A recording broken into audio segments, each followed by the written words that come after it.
I'll see you in the land of Mordor. Death awaits you at the border. Pass on through the gates of and destroy the ring. Hey, Middle-earth role-playing fans and Lord of the Rings fans in general, welcome back.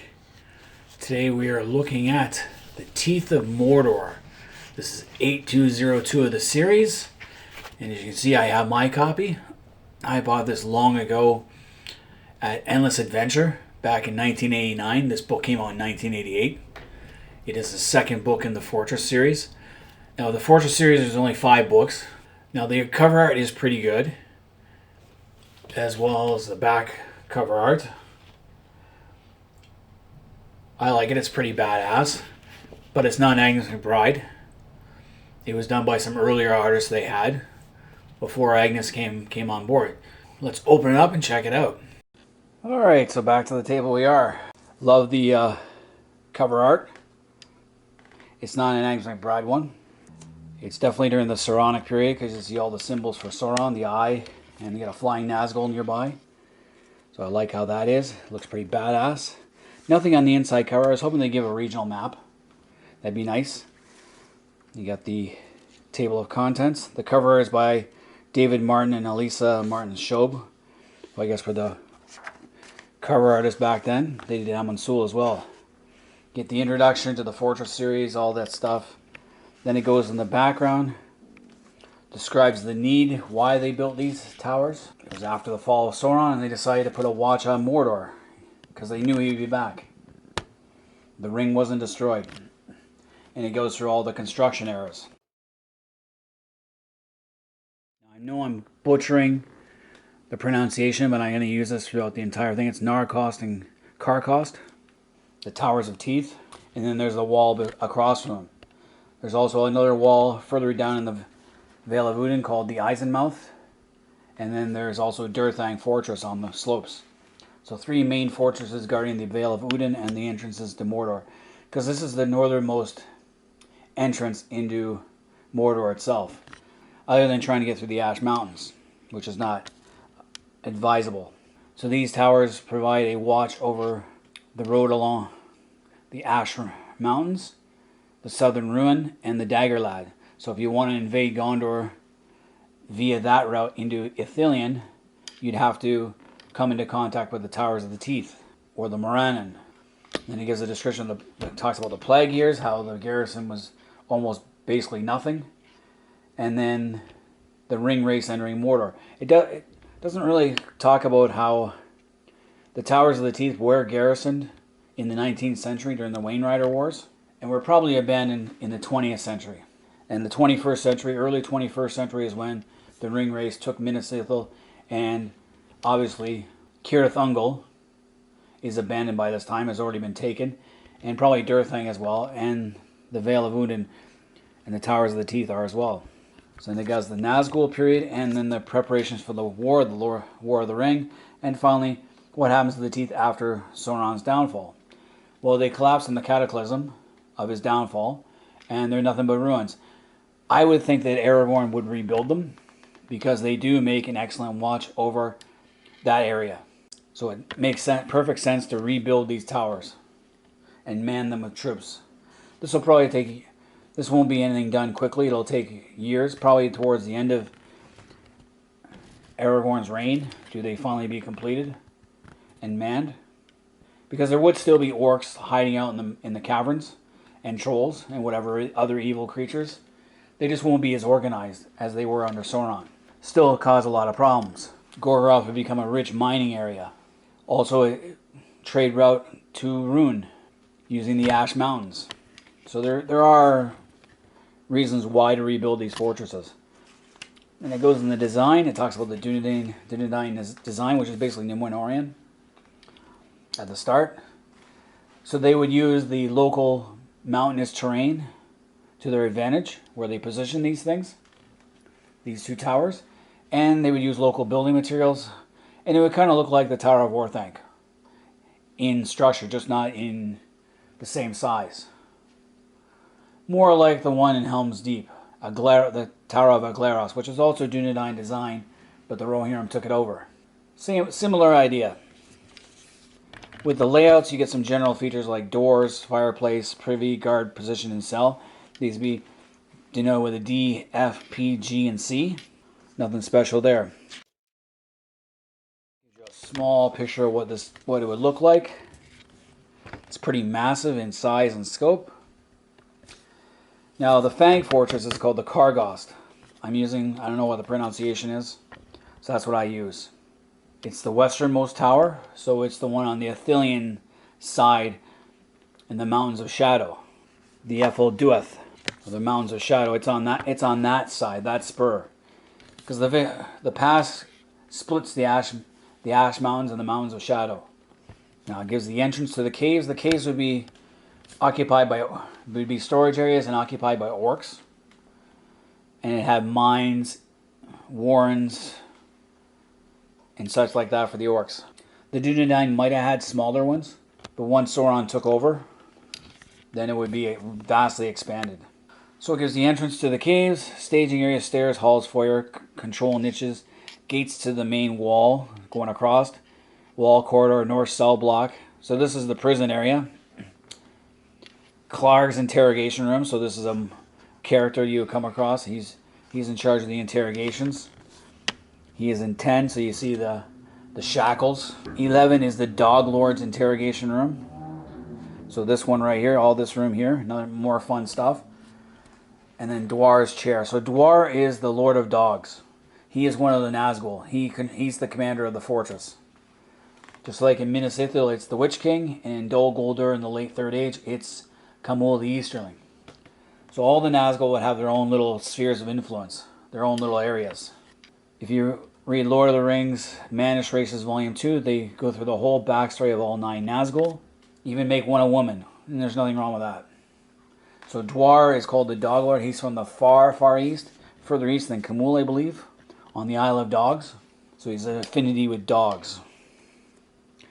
Then you have Olthang's interrogation room, which is another one. So prisoners who do not respond to Clag's persuasion go there. You know, maximum security block, the pit, and a west cell block. So that's the level 1 underground. Level 2 is the above ground. 25 is a barrack, is a lower mess hall, kitchens, dry stores. Orcs would occupy the lower levels and maybe the ground floor. After that, you're going into Manish troops. Level 3, more of the same. Firing room quarters. So you get an idea of the garrison just by counting all the beds.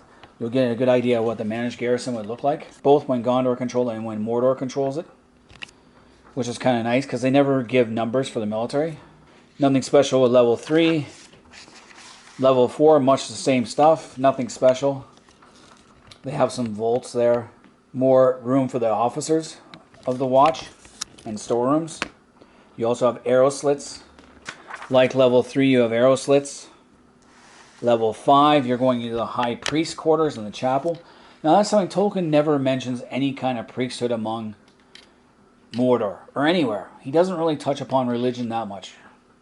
Yes, they worship Sauron and feared him at the same time. So the way Merp has it, there would be a priesthood and there would be some way to control the masses and spread the word of Sauron. Not a far stretch of the imagination. Tolkien just doesn't make a mention of it. He just mentions that they worshiped Sauron and feared him at the same time. So that makes perfect sense. You get a library. So you get a little more sophisticated as you go up. Still guard rooms and chambers. 72 is another library. 71 would be the acolytes' quarters, so the lesser priests or those wanting to become priests. Level 7, they give a Lord's Garden room, which makes sense. The Dunedain would love nature. There's nothing there. You got the Daggerlad, the dead marshes, which are not pleasant to smell. Plus you got the stench coming out of Gorgoroth, the volcanic fumes and stuff. So it would make sense that the Dunedain would want gardens on somewhere around. You also get a north garden. There's nothing dangerous in these gardens, though you might find some herbs that can heal you. But most of them by this time are overgrown. So I forgot to mention, this book details the Mordorian period, the Sauronic period, when the towers were with Sauron. I wish they had done both, but you get the gist of it even without the Dunedain sections. Level 8 and level 9, Level 8 is a conference room, drawing room, lord's sitting room, and lord's bedchamber. So Grishnak, the astrologer, captain of Carchost, is here. He also keeps a lot of Gondorian stuff that he acquired. And level 9 is an observatory. A number of telescopes of varying size and purpose set upon the room, and allowing a greater field of vision. The ceiling of the room slants inward to a peak, so the windows actually curve inwards overhead, allowing a greater field of vision skyward. Also, they would probably be used to scout the local landscape, which would make sense. So this tower only has 9 levels, counting the underground one. The designs in this are really cool. I love them. Now, I never played in this one. I had this book, but never really used it. I think I used it more as the garrison, what type of garrison it had, and what it could use.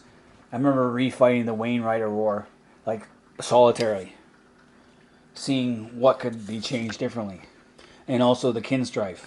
So next we go to the Narchost, the Fire Tower. It's called this now because shortly after the abandonment of the Dunedain of Gondorians, there was a fissure opened up from a volcano during a violent period in Gorgoroth's history, and it opened up a crack in one of the walls, and some lava flowed through. So now it's called the Fire Tower. It is on the eastern side, so it's connected to the Mountains of Ash, the erected Lithui. Never pronounced these words in my life. So this page gives you a nice view of what it would look like in all its detail from the outside, looking towards it. I wish they'd gone the other way too, to see what it looks like inward. Which was color. It's badass. It's definitely somewhere you don't want to go in here. Alright, so going on to the Narchost level 1. You have the ramp, the doors, the gates. Now you have a throne room is 7. And you have a fissure, so this is where the volcanic stuff came in and pooled into the room, eating away at the rock. And then it goes out here. Interesting concept. And Dwar of Waw, the Dog Lord, he sits in the middle of it. It's got a special throne. Number 9 is the interesting. It has some watchers, kind of like the ones at Cirith Ungol. And then inside is the treasures of Dwar, and it's a viewing chamber. These are taken by the Lord of Waw during his many conquests of Middle-earth in his long, unnatural lifespan.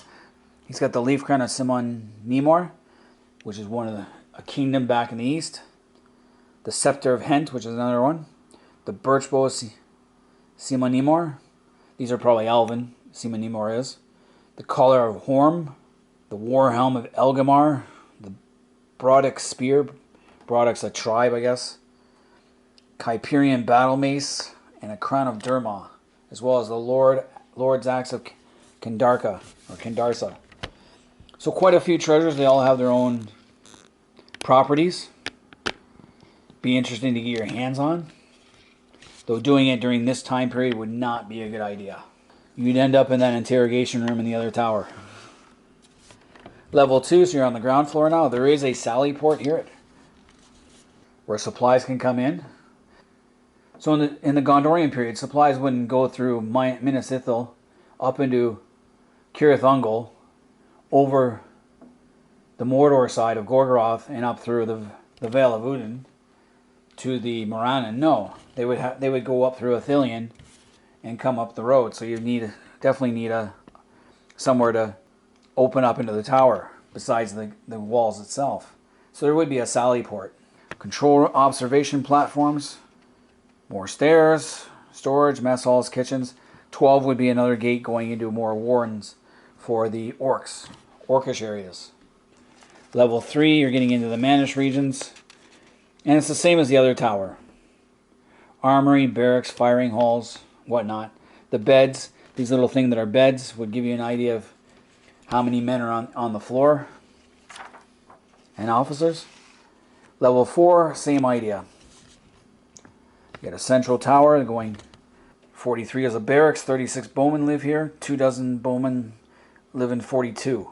45 is a mess hall. There's also officers' quarters in 44. Level 5, again, same idea. There's a ballista hall, so there's 2 ballistae they can use. They're in 56. That is an interesting feature. I like that. This fortress would be a tough nut to crack if held by a serious garrison. When Aragorn led the army of the West, he wasn't seriously going to try and take those 2 towers. First of all, he didn't have enough men, and second of all, he didn't have any siege weapons. There was no way in hell. The idea was just to get Sauron to open up the gate and send all his forces out to give Frodo time. Level 6, not much happens there again. Same idea. Level 7, other than a lounge and a music room, have concerts. Why don't they listen to death metal or grunge? A garden. You can find some athlas and some other stuff that'll help heal you in the garden. So this garden's much nicer. It's the Lady of the Towers herb garden, so it's better than the other one. Level 8, you get a Lord's study. And then level 9 is just a bedroom for the Lord's chamber. So the commander of this portion of the tower would have that room. The Morannon Gate itself just gives you a stairway, side doors, control niche, central door, portcullis, and a firing chamber. It doesn't really describe anything else about the walls themselves. There should be like fighting platforms on the walls. So think of it, crenellations, all that stuff. I wish they had gone through the wall sections and see what it's like. Well, at a workshop, I wish they had released what they thought these towers look like from the interior. It would have been really nice to see, or if John Howe and Alan Lee had done the same thing. Just drew what these things look like from the interior. I think what a workshop did a good idea with trolls operating the door mechanisms. The Dunedain would have had something different, something what you see in the movie, maybe, or they would have a more sophisticated Numenorian type locking mechanism but was wrecked by the time the 21st century came around, when Mordor took full control and they couldn't figure it out, so they rigged their own system. Then it talks about the garrison. Gondor's garrison, the Mordor's garrison. I wish it gave numbers, but it doesn't. Because I'm always interested in how many men is the regular garrison. Then we get Dwar of Waw. So it gives his backstory for this Nazgul. This is his domain. And they're interesting reads. Love reading the backstory for the Nazgul. I know that's just a MERP thing, going what little information they had from Tolkien.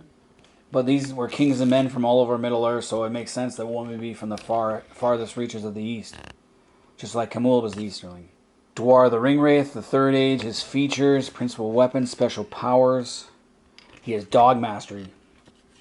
Dar can control absolutely a number of dogs whose level total no more than 39 and remain within a range of 2,000 feet. He can control additional dogs within 1,000 feet by concentrating each dog receiving an R versus 39th level attack. That's interesting. So you and your faithful dog will attack you if Dwar is in the area. Then it gives the Mouth of Sauron, his little backstory and his principal items, special powers. Grushnak, who they mention as a Black Nemorian astrologer. We got the human garrison, uniforms and emblems. Orc and troll garrison, and they far outnumber the human garrison. Orcs inhabit the bottom levels of the towers as well as the labyrinth caves. A small garrison of trolls also makes the Teeth their home, totaling about 300 in the nearby caves. They are Olaghay, the warrior trolls. So this is closer to the War of the Ring type era. The Hounds of the Morannon, the Flying Beast, the Adventurers. Now, I never adventure with anybody in this thing. It's too much hassle to get into any period, any time period. It's not really worth it. You're going to get yourself killed.